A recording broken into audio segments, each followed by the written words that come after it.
প্রথমত ভাই আমার আসলে বাংলাদেশ বিশ্বকাপ কোথায় খেলবে? শ্রীলঙ্কায় খেলবে নাকি ইন্ডিয়াতে আইসিসি আসলে জোর করবে খেলার জন্য?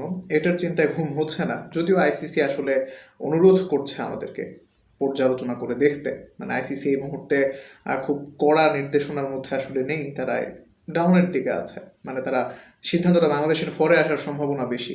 সময় টিভির সূত্র আসলে ১.৫ থেকে ২ দিন আগে বলছিল বাংলাদেশের সকল ম্যাচের ভেন্যু আসলে চেঞ্জ করে শ্রীলঙ্কায় নেওয়া হবে।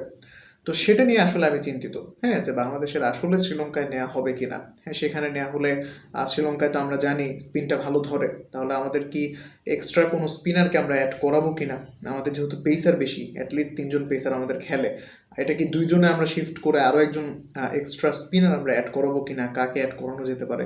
আমি ভাই সেটার চিন্তায় আমার ঘুম আসে না। পাশাপাশি আমার পার্সোনাল অনেক ইস্যুসের কারণে আমি এই মুহূর্তে আসলে রাতে দিনে কোনোভাবেই ঘুমাতে পারছি না। হ্যাঁ, খুব ঝামেলার মধ্যে আসলে এই মুহূর্তে আছি।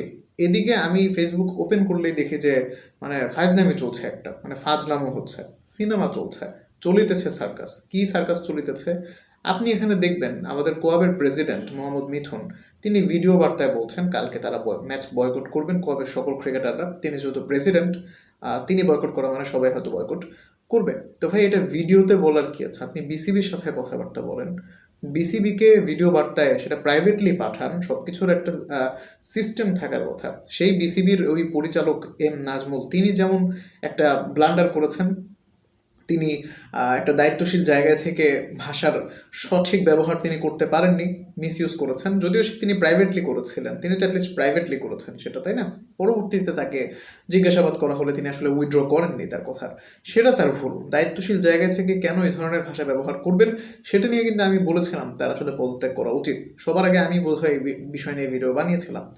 কিন্তু আপনারাও তো তাই করছেন, তাই না? প্রতিবাদ করার তো এটা মানুষকে দেখানোর কিছু নেই। মানুষকে দেখানো মানে মানুষ এখন মজা নেবে। এবং মিথুনকে নিয়ে লিটারেলি আসলে কি হচ্ছে যে শেষবার যখন যে ক্রিকেট সার্কাজম পেজে একটা মিম দেখলাম, শেষবার যখন মিথুন বাংলাদেশ জাতীয় দলের হয়ে খেলেছিলেন তখন শেখ হাসিনা প্রধানমন্ত্রী ছিলেন। শেষবার যখন মিথুন বাংলাদেশ জাতীয় দলের হয়ে খেলেছিলেন তখন বিরাট কোহলির 70 সেঞ্চুরিজ ছিল।